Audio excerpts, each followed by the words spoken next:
Well, hello, good afternoon, and welcome to the latest in CEI's Book Forum series.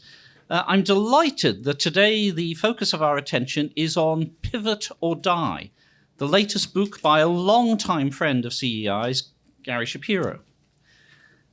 Gary is an acclaimed author, lobbyist, and CEO of the Consumer Technology Association, which represents over 1,300 consumer technology companies and owns and produces CES, formerly known as the Consumer Electronics Show, which rightfully calls itself the global stage for innovation, or as I like to call it, the happiest place on earth. Welcome back to CEI, Gary. Thank you, Ian. It's an honor and a privilege to be at this incredible organization's headquarters. Well, we have a packed program tonight, filled with CEI experts who all have something to say about Gary's work. I'm Iain Murray, a vice president here at CEI. On my far left, Wayne Cruz is the Fred L. Smith Jr. Fellow here at CEI and a battle-scarred veteran comrade of Gary's in many fights over the years. John Berlau is a senior fellow and director of finance policy here at CEI, where, among other things, he looks at the role of entrepreneurship and is indeed the author of another book that I commend to you, George Washington, Entrepreneur. And Jessica Melugin runs CEI's Center for Technology and Innovation, where she works on antitrust, tech, and telecom policy. I think it's safe to say that your workload has increased a tad in recent years. Is that true, Jessica? It's just a tad, yeah. Now, as I say, the book that we're here to discuss is your fourth, Gary, is that right? That is correct. Yeah. It was inspired by how the long-running CES needed to adapt to completely unforeseen circumstances when COVID disrupted the annual running of the show. Can you talk about the decision to pivot to a virtual conference, what the benefits of that were, and how those insights have shaped the event's post-pandemic strategy? Yeah, first of all, again, I want to say thank you. And just sitting next to you and among these three people on my left, your right, it's been, I feel like I'm with a group whose average IQ is way higher than mine. So I am honored to be here. And especially with your wonderful British accent, you get a multiple of what any of us American English speakers do. And I wish I was smart enough to learn how to speak that way. It takes a lot of practice doing this at home. So. My son does it at home a lot, actually. He has gotten the British accent down. So the question, why and how, so this book came from a number of things. One is that as I've gotten older and thought about it, I realized that humans are kind of strange in that we think everything should stay the way it is and not change. And that's just because we grow up with parents often and friends and we slowly get older, but people and things change around us and we have to adapt. And that's, the way we survive, in a sense, is by adapting. The famous geneticist said, or he's reputed to say, he actually never said it, Mendel, it wasn't Mendel, I'm sorry, help me out here, somebody who knows more than I do, it's in the book, or one of the books, that it's not the quickest, it's not the strongest, it's those that could adapt the quickest that are those that survive. And I realize in the business world, especially with large companies, it's a challenge to pivot and to move. And as humans, our lives are always changing, but yet we're always trying to preserve the status quo. And you can't. It's like you can't go back to where you grew up. Everything looks smaller and different. And that's just part of the human existence. So when COVID came along, now it was almost a unique global experiment that we all experienced at the same time.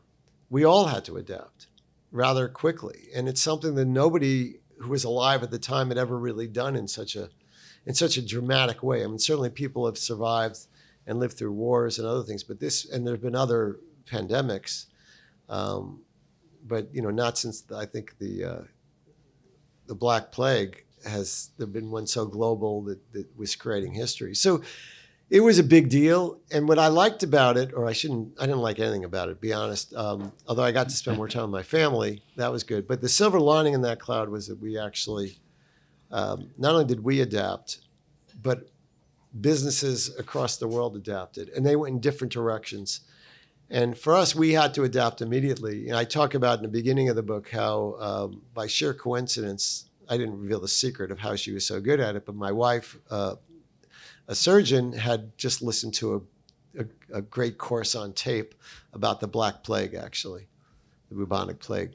And it was how it spread, and she had studied viruses. And when she got home that one fateful day and heard on the radio about this little city, it's a huge city in China, but little by Chinese standards, had shut down, she said, "Gary, we've been to China so many times, like, we know what this means. This is out of control."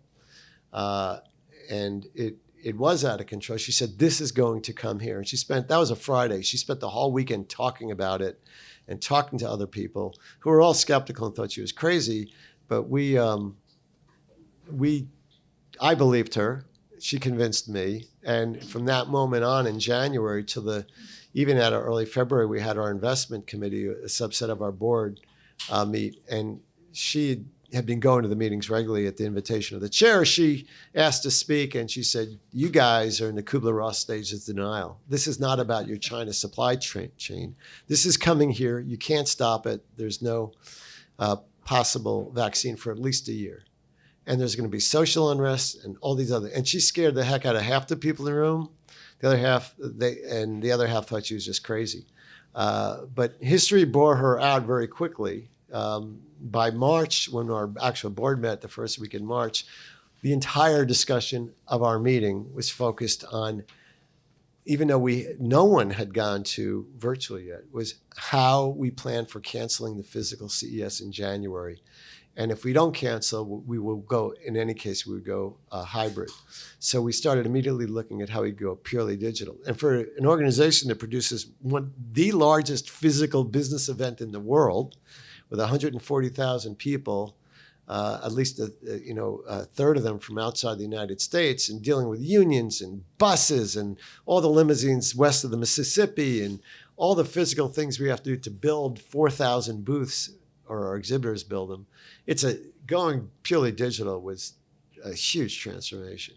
But we were also at the same time helping our companies. First, we wanted to tell them we were going as soon as possible so they wouldn't waste money building booths, because it takes them a long time to plan their presence, sometimes well over a year ahead of time. And they make financial commitments to hotels and event things in Las Vegas, and to let them know we were doing this. And we actually made our decision pretty much internally in May, and our board in June, and we announced it in July, 7 months before the event, which was unprecedented. Like, how are you going to recover under the force majeure clauses with that? And that was definitely a factor, but we managed to navigate it. And it was the right call. I mean, it was just, and what we did is we did a lot of things differently, and we had skills. I'm looking at some of our team that are here and had skills and did things that we didn't know anything about a year earlier. So it was just an example of a great pivot. But for our companies themselves, they benefited in the long run from it. First, honestly, they benefited because everyone wanted home technology and their sales went up. But a company like Best Buy, for example, they literally, in a matter of 3 days, pivoted. And this is a forced pivot because no one was going to their stores. It was a forced pivot in the sense that they shifted to, we'll bring stuff to your car. And with several hundred stores, to do that is phenomenal. And their sales held, and then they went up, which is shocking given the times. So it was definitely a catalyst for the book, in a sense, to provoke a lot of thought. And of course, we had the time during COVID to think. But it was important. And I think what shocked me about COVID even to this day is the small amount of self-reflection as a nation we have had about COVID, about what are the lessons learned. I mean, we have this amazing thing which has occupied and changed our world. And do you see a congressional committee talking about it, or an independent commission created by a president? I mean, how stupid can we be not to look? Because I'll tell you something, anytime we have an event at CTA, we go back and we have a debrief. There's one going on now about our event last week in in Japan, and there's a debriefing. And like, what did we learn? What did we do well? What did we do badly? What are the survey results shows? What were the numbers the metrics we set? We're not doing that with COVID. The best one I've seen, well, maybe the only one I've seen, is the one, if anyone here fly Delta Airlines? Well, if you go to Delta, first of all, I have to point out the CEO of Delta has written the introduction of the book. But second of all, if you go to documentaries on their planes, you could watch this documentary, and they do a retrospective. It's under documentaries, and I think it's called Wheels Up or The Last Flight or something like that. Anyway, it's worth watching. And I'm also in it, so that's kind of cool. But they talk about how they got to where they were, what they did, how they dealt with it. And like, wow, why isn't anyone else doing that? It's like we have PTSD. We don't want to relive it and talk about it. It's like forbidden. But that has nothing to do with the book at this point. So let's keep going. Actually, it's very interesting that you say that, because one of the things that we here at CEI pivoted to when the pandemic hit us was we pivoted to pointing out that many regulations across the country were being gotten rid of in order to help people survive. And we suggested that perhaps these regulations were never needed in the first place. So our campaign was called Never Needed. It seemed to be successful. And then once the pandemic went into the rearview mirror, a lot of these regulations start creeping back. And now we're seeing that in the aftermath of Hurricane Helene, they're having to lift those regulations again. So once again, that shows that they were never needed. Yeah, I totally agree with that. And we're experiencing, because we're involved in an effort to keep telehealth out there, because we represent a lot of the healthcare company, the technology companies, and like telehealth is like great. And there's all these state regulations which were lifted, and we're fighting to make it national. And it's not an easy battle. And I heard this morning that in Florida they lifted the toll booth costs for everyone, which is common sense, and they did it, which is good. But I also was struggling to make this much more current than the book, is that last week when the ports were closed, it was kind of shocking to us that we got in this situation where this one person heading this union with a really questionable past, if you look it up, who makes like almost $1 million a year and owned a 70-foot yacht, and unbelievable guy. And he was quoted as saying, this easy pass, getting through toll booths where you don't have to stop is criminal, because people should slow down and wait in line and think about the fact they're creating a job for someone taking your money. And like, this is that view of the world. And what CEI stands for, and I'll say what we stand for, is progress, innovation, improving the human condition and making things better. And we have this guy who literally held the US economy hostage to get these absurd concessions with the monopoly situations that we've allowed to occur with unbelievable collision of antitrust immunity for unions and antitrust immunity for carriers in this crazy situation where like the shippers make really excess monopoly profits because they don't have the antitrust laws that they're subject by. And they're all foreign shippers, which is crazy. Like, why would we let them do that and not let competition seep in? And then the unions, I get why they want it. I'm not sure after this experience. And what are we doing about it? We were held hostage last week where the economy was going to be stomped on. And if you read the Washington Post story, President Biden, he said, I don't believe in Taft-Hartley. I don't believe I should do anything. And he actually, I'm getting off the subject and I shouldn't be here criticizing the president, but when January is going to come around in the middle of January, and we're going to have the same situation because there may not be a deal, and we'll have the same guy who I wish I had a lot of adjectives I could pleasantly put in front of him, holding the entire nation hostage. He has more power than the president to destroy our economy. Anyway, that's just an aside. I don't know if the CEI is taking a position, but I've been puzzling over it for the last week, how we got ourselves into this situation. Oh, yes. Our colleague Sean Higgins, who's here today, has written a lot on this issue. So great. You probably enjoy his work. Thank you. I'm sure I agree with whatever you said. when I read that piece about the Easy Pass, you read it? You knew yeah, about that? Yeah, okay. I was instantly reminded of Milton Friedman talking about how he was asking somebody in a communist country, I think, why they were using shovels rather than mechanical diggers to dig a tunnel. And they said, well, it's a job creation prospect. And he said, well, why didn't you give them spoons? Right. And my feeling is that the head of this union would have said, damn right, they should have given them spoons. Right. It reminds me of a weird situation over 20 years ago when I was dating my wife, and I was going to visit her parents for the second time. And I said, we've been dating a little bit, and I'm seeing your parents. I said, I don't even know what political party they are. So she said, why don't you ask them? So I get there, and they're immigrants from Poland. They survived the Holocaust and both lost family members. My father-in-law is Jewish, my mother-in-law is Catholic, and they couldn't survive communism. And I asked my mother-in-law, and in her halting English, they literally had to come. They're both doctors in Poland. They had to come here and retake the medical boards and learn English, which was the big problem, and then take the medical boards. So they really suffered for a few years to establish themselves in this country. And I said, what political party are you? And my mother-in-law in her halting English said, Gary, we lived under communism. We are Republicans. We do not think the government has all the answers. And that was like, wow. That was now I know you're Republicans. Okay. Let's get back to the book. subject of the book. I'm sorry. Am I off topic? You build on the experience of the CES, and you identify 4 types of pivots that organizational leaders may need to face. I think it's a startup pivot, the forced pivot, which you mentioned, the failure pivot, and the success pivot. Can you pick one of those and talk about an example you find particularly interesting? Well, I'll mention 2 quickly. The startup pivot is actually kind of cool because startups could do whatever they want. They could pivot on a dime. They don't have union workers. They don't have a big workforce. They don't get a lot of buy-in. They could change their mind immediately. And at CES, every January, we have a separate area of like 13 or 1,400 exhibitors that are startups. We subsidize it. All they have to do is show up with like a sign that says what they do and maybe a prototype if they want.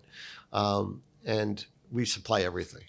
And they get so much feedback that, most of them, if not all of them, when they leave, they have a different business plan than when they entered because they get so much feedback from all sorts of retailers, buyers, media, famous people. Everyone goes by there. It's the buzz area of the show. And it's the area of the show you leave feeling great, because there's so much great ideas around the world. And a lot of countries have pavilions there, and they're encouraging startups because we do not have a monopoly here in the U.S. on innovation, although we think we do. And we've gotten complacent, which is another part. But the other pivot I like to talk about, because I want to caution myself always about it, and that's the success pivot. Because people who are successful think they're really smart. Yep. And I get it. I mean, there's people like Elon Musk and Bill Gates and Steve Jobs, incredibly smart. And none of them are one-hit wonders. But there's a lot of one-hit wonders that are out there, and they were just lucky. And if you think you're smart, so much smarter than, you don't listen to other people, and you do your own thing, which sometimes is the way to make a ton of money. But I think you have to understand that you should always be thinking. The best example to me is Amazon, Jeff Bezos. I remember he showed up at one of our conferences and he had this little device, the Kindle. I'm like, what? You were selling books online. That's what we wanted you to come speak. You were really cool. Like, you're disrupting the book selling market, giving people another alternative, like authors like me. And what actually he talked about the Kindle, and it was like, no one does stuff like that. And then he did the same thing again with the cloud when they realized they were using the cloud a lot. And he thought he had 18 months on anyone else. It turns out he had 3 years, and they still dominate the cloud. And that's where their money comes from, actually, more than anything else. So Amazon, you want to talk about a success pivot. I mean, the fact that you could take a large organization and be successful and pivot, because most businesses, if you look at them, they have one major product. I mean, variations on a theme. There's not, and conglomerates, there's a lot of research on conglomerates, whether you can make money doing totally diverse stuff. And some people do it, some people don't, but they go in and out of style. Sometimes it's good to have one thing, but there are those that try the things. But most still have just one thing they're really good at. I always find it amazing when companies are willing to disrupt their own business model. Amazon, it takes courage. The way Apple did it, Steve Jobs would have Skunk Works. Yep. And because within a company itself, you don't get the attention that you need, because everyone's focusing on the mothership. You got to protect it. You got to protect our source of income. To actually create a competition to it is kind of amazing. Yeah. I'd like to bring in the rest of the panel now. Wayne, if I may start with you. You've known Gary for as long as you've been at CEI, it seems. Can you talk a bit about your work with Gary? This is going to be scary to me, actually. I don't know how else to say it. Where are you going to go, Wayne? Everybody's fired up already. This is terrific. Forgive me for reading this. I just have 3 or 4 minutes, but there's a whole lot of stuff I wanted to hit on really quickly. And I'm going to interrupt. Gary, this is terrific. Thank you both. I always give my conclusion first, and in this case, it's that Pivot or Die has tons of lessons for libertarians inclined towards separation of tech and state. But let me cover a couple of other things first. This is Gary's 4th book. In it, Gary talks of elements for success present in other leaders, but he embodies them all. His role in the evolution in Las Vegas of what became the country's and the world's largest trade show is a fascinating tale, as are the VCR and antitrust battles at the root of Gary's career. Gary's got that hungry streak without which nothing happens. This very characteristic is what he attributes to the CEOs he celebrates. My wife's MPA classes this month just happened to cover the leadership styles of the merely transactional versus the transformational. Gary's one of the transformational guys. He recounted, and he just mentioned it again, of how innovators, investors, and creatives all converge at CES's one-of-a-kind environment. And I can attest to this. I was at one of the Leaders in Technology dinners, and Gary comes by, introduces will.i.am from the Black Eyed Peas to Dean Kamen, the inventor of the Segway, and standing over here to the side is Lucy Lawless, who played Xena the Warrior Princess. So it's a perfect encapsulation. The event is just fascinating all across the board, to the tech sector, to the people who come. It's just tremendous. So on the policy side of it, when I started in tech policy, I wondered whether libertarianism and spontaneous order would be tolerated by regulators. It's often not, but CES is the big motivator for me. It's where I recharge my own batteries, especially Eureka Park, as you mentioned. And I've been blessed to be invited to speak there. My Forbes dispatches from CES to this day continue their appeals for separation of tech and state to the extent we can have it. While the baby internet enjoyed this freewheeling reputation as this unregulated realm, there were discordant regulatory impulses always there from the start. And regulatory battles of note include spam, library filtering, online gambling, marketing to kids, which has now evolved into kind of a federal screen time helicopter parenting of the computer, grabby taxi commissions attempting to eliminate Uber and Lyft, compulsory digital rights management battles that are newly relevant in the AI clashes, privacy and surveillance, free speech versus censorship, net neutrality instead of agency neutrality, cybersecurity, and even at one time a proposed kill switch for the net that now manifests itself in bureaucrats exploiting the Internet of Things to attempt to impose click and swipe regulation from a distance from DC. And that's what I was getting at with some of the guidance regulations that are on the way. So when it comes to CES and technology, I don't want any of what happens in Vegas to stay in Vegas, but the regulations need to stay uncreated here. Now, Gary might not agree with all of my libertarian tendencies, but he could have fooled me. His book bursts with opposition to technology mandates and opposition to technology bans. And amid all the inspiration and optimism, Gary warns repeatedly of the threat posed by America's exploding national debt. Gary warns us of the president's irresponsible abuse of spending disbursements, which he rightly counsels may require a constitutional amendment to fix. Also, admirably, Gary describes how CTA does not seek government funding, despite some members perhaps wishing otherwise, knowing the problems that can emerge from that. Pivots can be voluntary or forced, and pivot or die's lessons for techno-libertarian reformers abound.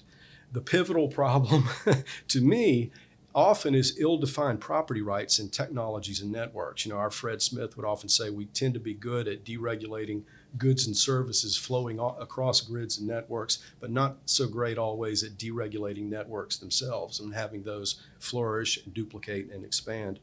Another thing that we may need to pivot to deal with is the tendency of the market failure fallacy to be quite sticky. It's often not market failure that's happening, but it can be political failure or failure to have markets. So Gary, thanks again for this great book. You can't even imagine how much I've appreciated CTA's work over the years. So thank you again. That is like the kindest. By the way, you had two other panelists. If you can't beat that, forget it. I mean, that was amazing. I did not expect that. I was racking my brain trying to figure out any issue which we disagreed with CEI, and I can't think of any. And it's been several decades, honestly. Yeah. We might be a little more skeptical on antitrust, you know, kind of in the Fred Smith, good. Bob Levy. He's pretty solid. So, yeah. Pretty, but not totally. We'll Okay. Well, thank you. I can only say that's not what I expected. I hope we have a video of this because I want to repurpose it, and you're welcome to put it into a review on any of the book websites. Yeah, let's bring in John now. John has some observations from the war stories that Gary and our founder Fred Smith shared. And John, I'd like you in particular to share some insights about the start of Pivot, if you can. Well, thanks so much, Ian. And I thank Gary for writing this wonderful book, and our events colleagues, Amanda and Nicole, as well as Gary's staff for putting on this great event, and my esteemed policy colleagues on the panel here for sharing their insights. All of us on this panel have long memories of the battles we fought at CEI to unshackle various innovations from the grip of the regulatory state, and how Gary has been a valuable ally in many of those battles. And although none of us here on this panel today were here for the VCR wars in the mid-'80s, I was in junior high in Kansas, and I think I know some of you weren't even born then in the mid-'80s. I've heard many war stories, as Ian said, from CEI's founder and longtime president Fred Smith, and whom I believe is watching this right now and will be watching this with his wife and former CEI associate Fran Smith. And I remember once when Fred and I and a couple of CEI staffers went to a meeting at CTA's building in Arlington, and Gary and Fred reminisced on the VCR battle, how the motion picture lobbyists like Jack Valenti were saying, the VCR will be the end of the motion picture industry, end of the movie industry if not outlawed, for a good 10 minutes. What I take from reading Gary's book is that the pivots that have beneficial effects, like the VCR, are not inevitable, and Washington frequently throws sand in the gears to block beneficial pivots. When you get down to it, the reason the movie and broadcast television industries fought so hard against the VCR is that they didn't want to have to pivot to the circumstances of consumers being able to watch most video content anytime they wanted. And it's amazing and scary to think how close consumers came to losing the VCR. The Supreme Court Betamax decision in 1984, affirming the legal status of the VCR, declaring that the VCR itself did not violate copyright law, was just 5-4. Had it gone by one vote the other way, the technologies we take for granted, such as streaming, that allow us to access most content whenever we wish, may never have been built. I think Gary also makes the case that a startup is itself a pivot. Often people who begin startups are those who have already excelled in their fields and would have a bright future at a large company, and they're pivoting away from that, taking the risk. And there need to be long-term incentives for entrepreneurs to pivot, or for employees to pivot to becoming entrepreneurs if they wish to. Chief among these long-term incentives are the ability for the startup to eventually to go public and or for it to be acquired. I have worked with Gary since my early years at CEI, and I'm celebrating the 20th anniversary at CEI this month, in fighting for entrepreneurs to get some relief, and for the eventual repeal, which Gary also advocated repeal of Sarbanes-Oxley. He's a transformational leader, as has been said, that has made it so hard for companies to go public. We have had some policy successes on that front, such as the bipartisan Jumpstart Our Business Startups Act, the Jobs Act, signed by President Obama, that legalized some form of equity crowdfunding for startups and created exemptions from some of the harshest provisions of Sarbanes-Oxley for emerging growth companies. There is still much more to go on that front. But now there is also a big threat from Lena Khan's Federal Trade Commission on the ability for companies to be acquired, which ironically means that startups may never get formed and would-be entrepreneurs may remain as employees for large companies if this option of getting acquired or going public, both of them are off the table. And so there would be more concentration. We'd never see these small startups. And I believe my esteemed colleague, Jessica Melugin, is going to touch on this point. And thanks again to Gary, my colleagues on the panel, and our events colleagues for setting this up.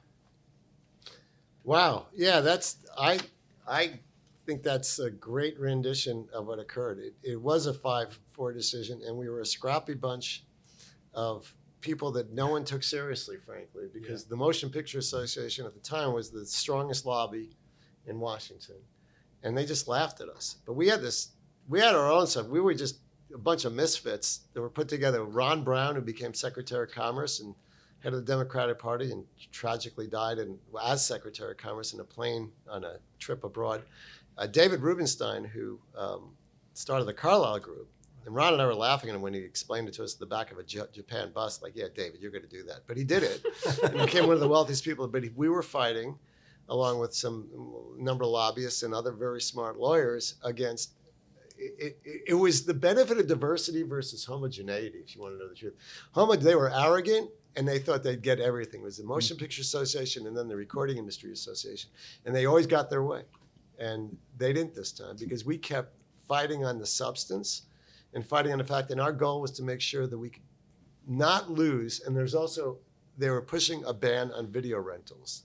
Yeah. And until people could buy until members of Congress could afford VCRs, and then we knew we'd win, because they were like a VCR would magically steal. Anyway, that's history row. But the point is, my entire career has been spent fighting established industries that are using government to try to stop a new industry from competing with them, which is, to me, not the American way. I mean, they have a First Amendment right, which I don't want to deny ever, to go and ask for it. But we have a First Amendment right also to say why this is stupid, and to argue the American tradition of favoring innovation, favoring progress, favoring competition, in favor of something new, even if it disrupts. And that's why this cockamamie union leader, for him to, who would oppose rushing through a toll booth? I mean, what kind of person are you? I don't even understand that. Who wants to wait in line? Even Howard Stern, who's embracing Democratic candidates, when he ran for governor or president, whatever he was half joking running for, he said, you should never wait at a toll booth. I mean, you're giving the government money. You shouldn't have to wait. So there's an article here somewhere that could develop. But the point, we can't let that situation just sit there. And that's it. But I really appreciate those kind comments and reminding me of things that I'd forgotten about, to be honest with you. Yeah, I'm also reminded of how Barack Obama actually seemed to lament the rise of the automated telling machine because it got rid of teller jobs in banks. You said Barack Obama did that? Yes, he did. You're kidding. The Luddite instinct runs deep, even in people who are friendly to markets. Wow. Because actually, Barack Obama, who I said at the time was the most anti-business president in my lifetime, he was also the most pro-technology president. Yeah. I don't recall that. I recall him embracing technology and rushing after it and going after the cool. That was the honeymoon that I got too used to, honestly, because we were the darling of everybody. Mm-hmm. But then all the resentment is built up. You know, the broadcasters especially have pushed, and a lot of journalists, they felt that technology has disintermediated them. And the hostility we're seeing, in part, a small part is due to some stupid bad behavior by a couple of technology companies that they shouldn't have done.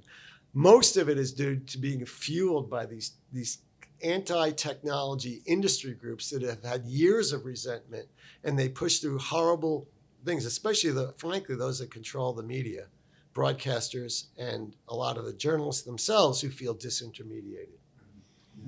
And many of these battles, like the Battle of Waterloo, are damn close run things. You know, a 5-4 decision, one vote. Oh my gosh! send And the it other was way. actually, it was argued twice and I was in charge of coordinating all the amici, even though I was like in my 20s, and it was a heady experience. But it was a record number of amici filed, and then they held it over and wanted a re-argument.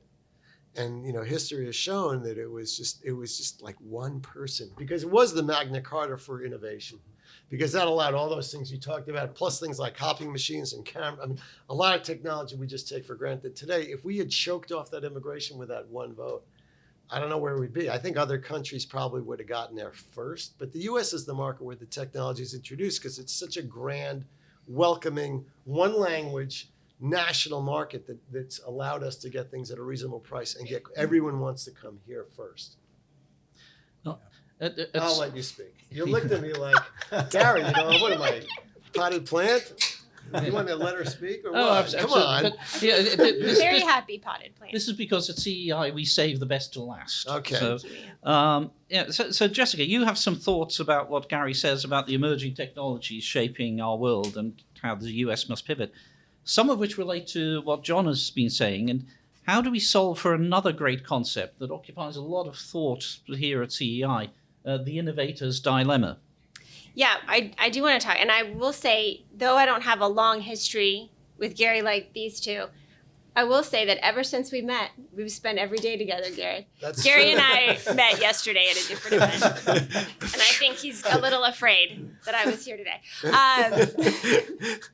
Yeah, so going off of what John was saying, in the policy world, we see this shift. Some of it is about big is bad.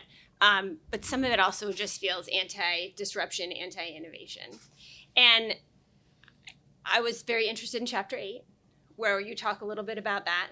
Have you read the book, Gary? It's really good. You should read it. I actually Chapter 8. read it out loud, but I don't know what Chapter 8 is. It's about...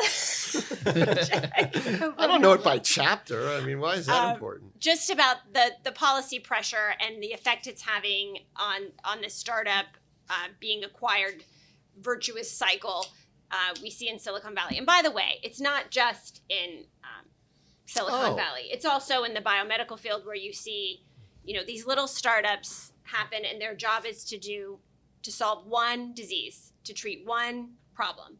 And that doesn't make for a company that's very well positioned to go public. That's not enough. And maybe they can get funding for like the first round of testing. But if it goes well and they need that second round, it's sort of the whole business plan to be acquired by a bigger pharmaceutical company that has the resources to get that product to market, or at least further test it. And I think that analogy works in Silicon Valley on a lot of tech. I mean, one very common example is Meta, then Facebook, buying Instagram. When they bought Instagram, $1 billion, I think, for Instagram. And it was this glitchy, goofy little thing that not many people knew about. And they were ridiculed, even like on late night television. People were making fun of Zuck for how much she spent on this silly thing. Obviously, it's gone pretty well, right? They've really improved it. They had the resources to do that. People love Instagram. I think I don't consider it one of the more controversial apps, but the point is, it's very popular and it's a great product in a lot of ways. So I think that for people working in the tech industry, that's just how you do business, right? That's the norm.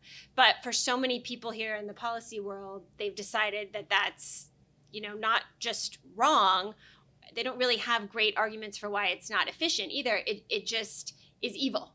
And it's somehow hurting the little guy, as opposed to little guys being brought along over and over because of the resources of big guys. So I was very interested if you wanted to share a little bit more on that with us. Well, for those who don't know, Chapter 8 is titled How the U.S. Must Pivot. And it talks about, as a country, what we do. And I'm glad you referred to this. It's like an article of faith among at least our governing board, and we try to educate our members that one of the biggest threats we do face is our debt. I don't have to tell you, as I've been saying for years, normalized interest on 5% on whatever the debt was at the time is X amount. Well, all of a sudden now it's 33 trillion, and 5% is over $1.5 trillion, which is much more than we spend on defense of the country. And we are on an unsustainable path. So we do not ask the government for money for our industry. We don't even take a position on the research and development tax credit. We certainly weren't part of the CHIPS Act. We don't oppose it, but we just talk about the fact that this is a huge issue. And in the healthcare world, there are so many things that could actually happen in a positive way. But for some reason, I was listening to a debate last night between the two people who want to be a Michigan senator. And one of them actually tried to say, look, we got to look at Social Security and Medicare. And this is the third rail for even Republicans now. Both presidential candidates said we're not going to do these things. But it's like an issue which just has to concern all of us. We're not unique as an industry, but we can't sell stuff that people will buy if they don't have, we become a second world or third world country, which is where we're heading with this debt, because you have to pay the debt. If you don't pay the debt, or if you pay it with money that you just print, obviously the buying power of the money goes down and there's no discretionary money, which is what you hear from a lot of people, younger people, where they are right now because of inflation and because of other issues in their lives. So in terms of some of those other issues you've mentioned, was there a specific issue you wanted to comment on? Well, I was wondering, I thought about the different kind of pivots that are described in the book. And I think the story of NVIDIA is sort of like a pivot assassination. So NVIDIA is making these special kinds of chips. It's doing gaming. It's doing okay. I mean, better than I am. Not now, then. When it was first started at a Denny's, where one of the founders used to work as a busboy. He is older now. He's a software engineer. He founds this company with some other engineers. They make gaming chips. It's going pretty well. And lo and behold, this AI thing comes along, and it's the perfect chip for that, right? So now NVIDIA, one of the wealthiest companies in the world, a huge American success story, part of our advantage in AI. And what is the DOJ and the FTC looking into? So I think it's a pivot assassination. Yeah, well, it is sad that we're the only country in the world who sues its biggest companies because we just think they're big and bad and they're making money. But yet, still trying to gather the facts in this. But if you look at those big companies and what just the Europeans alone have sued them for, someone told me last night, what was it, $10,000 or $20,000 per person in various, if you're in a 401k or a pension or IRA. I mean, it's like, really? This is insanity. We've gotten crazy. NVIDIA, that'll be my next book, but we did announce this week that NVIDIA's CEO, Jensen, is actually going to be a keynoter at CES, which we're pretty happy about, and will be speaking. This is his third time doing it. Michael Brown in the front row here is smiling at me because Michael and I were in 15 years ago. The first time Jensen came to Washington, he came and spoke at our building to our staff. And it was interesting. I wish I was listening more carefully because he actually did have a vision of being involved in 3 areas. One was artificial intelligence, another was video games, and the third was self-driving cars. And all the 3 of them became very hot. And I have visited NVIDIA a couple of times, and I still wasn't smart enough to do what I wish I had done, which is, in case anyone's wondering, it's to buy their stock because it's phenomenal. And it is, I'm just glad that he's back and he's speaking at CES, and he's a great role model for the industry, and he's living the American dream. And as I asked the CEO of Lisa Su of AMD, I hear that you and Jensen were, and this is during COVID, I got to interview her live, are actually related. And it turns out they may be related, but they did grow up in the same town in Taiwan, which goes into the power of highly skilled immigration, which is one of the things, I don't know if you guys take a position on, but we've been very articulate, I think, and active on for my entire career, and entirely unsuccessful. Of recognizing the reality that it's the immigrants that come here, which actually have the more disproportionately are starting companies. They have ideas which are out of the box. And the fact that it's almost genetic, or just we're attracting the type of people who are willing to think differently, that makes us so great as a country. If we just were stuck with those of us born here, like me, we wouldn't be where we are. If you think about the company's first generation or second generation, a lot of our best companies have been founded by immigrants or children of immigrants. So that's not, but that is a public policy issue that we've gotten some recognitions. We do have a lot of people studying here from abroad. Sadly, most of them are Chinese at this point, I believe, and there's other issues associated there, but we kick them out afterwards for the most part. And Canada actually was competing for a while. Now Canada has switched their position. They're very anti-immigrant also, but they've switched it. Instead of having the billboards in Silicon Valley saying, "Hey, techie, can't get a visa to stay? Come here to Canada. We're going to do great in global warming." So do you want to go elsewhere? I could keep talking. I just commend to people a paper on the entrepreneurial visa by our former immigration analyst, Dave Beer. He has a great list of all the businesses founded by immigrants there, awesome. which I refer to time and time again. You mentioned the European Union there. It seems to me that there are examples of harmful pivots, like the European Union decided it really wanted to do something about consumer privacy and pivoted to this ridiculously restrictive regulatory regime that has basically just killed off any hope of technological innovation in Europe, it seems. Wayne talks about what I think you would identify as a pivot away from formal rulemaking towards use of guidance documents. These seem to be harmful pivots. Do you have any insights on what we could do to recognize these coming, and how can we stop them? Well, I go to Europe a lot. I'll be there this weekend. I think once a month I've been going the last year. And I talk to a lot of senior government officials there and leaders of countries. And I have not been shy, which is a little weird because there are customers as well. I mean, the European Union and a lot of countries do take out space at CES, and it's always polite. But I want to actually push back on one thing. I was very much against GDPR. I felt, and still feel actually, that it is discriminatory to startups, as their artificial intelligence legislation is. In fact, it did put a number of smaller companies out of business. There's no question about that. Having said that, I wish we had just adopted it in the US, because it's there, it's clear, it could be national, it's preemptory, and you just learn how to live with it. We all pay a click tax because of it. Our time, you have to click one more time to get what you really want to get to. And if anyone actually ever reads all that stuff at this point, I'd be shocked. I mean, even the geeks here, and I say geeks only in a flattering way, probably don't read all the things you're clicking on and approving. Europe's major export at this point is regulation. Yeah. And they're proud of it. And I was at a European conference in The Hague, and they were nice enough to let me speak and invite people from also third world countries. And it was a great discussion, because the discussion ended up being, why are you going after all these companies that give stuff away to consumers for free?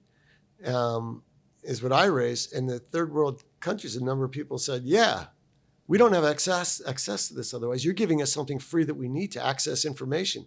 We could get Google. We could do all these Facebook. We could have social. We could do all these things for free. Why is this bad? Because you think we should be protected. We're just trying to become part of the world, and you think our privacy has to be protected? We could give a hoot about our privacy. We want to survive. We want to thrive. We want to eat. We want to be part of the world. And it was like, yeah, but Europe, God bless them. I'll say something I've already said once this week, is that in the bigger picture for the United States, our goal should be that we want to protect I'm not a big fan of industrial policy, and I'm not even advocating for it. But we have a culture of freedom, of liberty, of the ability to start businesses, the ability to contract with each other. I mean, I love Airbnb, and I use both sides of the equation. I love Turo, and if you haven't tried a Turo, it's Airbnb for cars. I use it at least once. I used it this past weekend, actually. You could just get a car that someone's not using and you could drive it. And it's really like you put your information in once, click, click, click. It's great. You should be allowed to contract on you. And we have a culture in the United States that encourages innovation. And part of it is our First Amendment, our laws, our Constitution. Part of it is our unplanned heterogeneity, our diversity, which encourages ideas and new people, as I talked about. So we have two things going on. We believe in a system of laws, and we are benefiting from a massive amount of innovation that occurs here for a whole variety of reasons, which CEI exists to protect. And God bless you for doing that. It's important. But Europe shares our love of liberty. China, even though they're communist, they love entrepreneurship and innovation. Well, first it was just copying, but let's be honest, they're starting to innovate. I'm not going to lie. They do variations on a theme, and now they focused on robotics and artificial intelligence and self-driving and electric and all these key areas and pharmaceuticals and healthcare that we also are focusing on. But what they don't have is they don't have our value system of focusing on the individual rights. So there is zero privacy in China. Everyone's information is in a database. Everyone's socially ranked. It affects where you are allowed to go, what hotel you could stay at, even what dating website, how you're placed and are allowed to go on a dating website. And that's something which we don't have. They have an advantage because of their lack of privacy in terms of artificial intelligence, because they have databases, especially in healthcare, where they have over 1 billion records in one government agency. They could figure out everything about how to cure someone based on their own genetic. And we're all, even if you're just pure Chinese and you get over gender differences, they have a lot, we all have differences. Think about it, our type of blood, where we live, what we eat, how we were raised, all sorts of different things, what our parents have, their medical histories, things like that. You need that information to come up with individual cures for people, which will make better lives. China has it, we don't. So China, on the one hand, great opportunity for innovation, a copying mentality. They don't respect intellectual property. They do a lot of things that we don't like. Europe, love liberty. They're great friends. I love to go to Europe. I love the food. It's really fresh. It's very tasty. A lot of good things, but they squash innovation, although they really want it. They're doing all sorts of great things. You know, as I always joke in France, even with President Macron, I've said, you know, entrepreneur is a French word, but so is bureaucrat.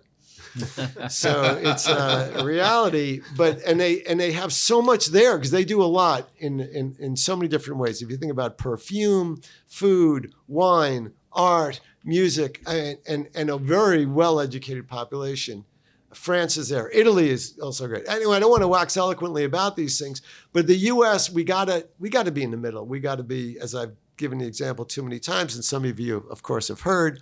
It's as Goldilocks and the Three Bears, and we want to have our pores just right. And that's what we have to convince our regulators and legislators and policy people. There's a balance, like there's a lot of things in public policy. Don't tell us how to build stuff. Go after a specific harm if you must regulate. Don't tell us how to deal with that specific harm and how to make things. Tell us how we can work around it. Rely on voluntary standard setting organizations like ours. Come up with some great things where there's a national goal, as we did with the internet, commercialization, or HDTV. And I've been intimately involved and spent years of my life on both those things. We have the best standard for HDTV in the world, but that was a government industry effort, and we agreed on the goals and the criteria, and we did it. In Virginia, under Governor Gilmore, I was part of this commission, we said we want to commercialize the internet. We want to do business of it. That's a really clear goal. Steve Case of AOL was involved. We had Congressman Tom Davis. We had Democrats. Rush, we got a clear result about all the things you need, whether it's electronic signatures or the UCC. Everyone agreed on it. Went through the Virginia legislature, bipartisan. It was adopted by the entire world. I had a great couple of years going around the world talking to government officials about it. Government does have a role, and sometimes they have to be involved, and they're not the enemy. And I do believe in guardrails. I do believe that the private efforts are good, and there's a middle ground with standard setting. There's a lot of rules for that. And that's where you have to recognize what we're good at as a country. Right now, the two presidential candidates are fighting out as who can get more manufacturing here. And is manufacturing necessary? That's another subject you could spend a lot of time on. But the reality, I've been in a lot of Chinese factories and factories around the world. I personally don't think that using hand painting of soldiers' colors, faces, and working over a thing is what Americans who are highly educated are going to enjoy doing. The factories that are coming here are going to have to be highly automated. They're going to require a lot of training. And to be honest, they're not going to have that many jobs associated with them. That's just a reality. But no one wants to talk about that. We want to have the self-delusion about manufacturing. We are a service industry. We are creating things which will, in a sense, provide AI, as well as robotics, as well as factories, which are going to make our lives better and to a certain amount, at some point, reduce the work week. We have to deal with these realities as a nation if our kids are going to have any type of life and survive. But to try to say we're going to put 40% tariffs on everything coming in, I'm like, are you serious? You want to talk about inflation? And deny, there's one economist in the entire country who says this is not a consumer tax, and he happens to be working for former President Trump. I mean, it's a bipartisan thing. It's even the last debate, but the only debate between the two presidential candidates, at least started out with Harris saying this is a tax. I mean, I'm quoting her favorably for the record. So I don't know how I got off on that riff, but I do. My message in part is, we all got to change, folks. And we have to change as a country. That's what Chapter 8 is now. Now I'll remember it because I am passionate about it. Chapter 9, I believe, is about personal pivots, which is also worth reading because we also have lives outside of our passions and our jobs.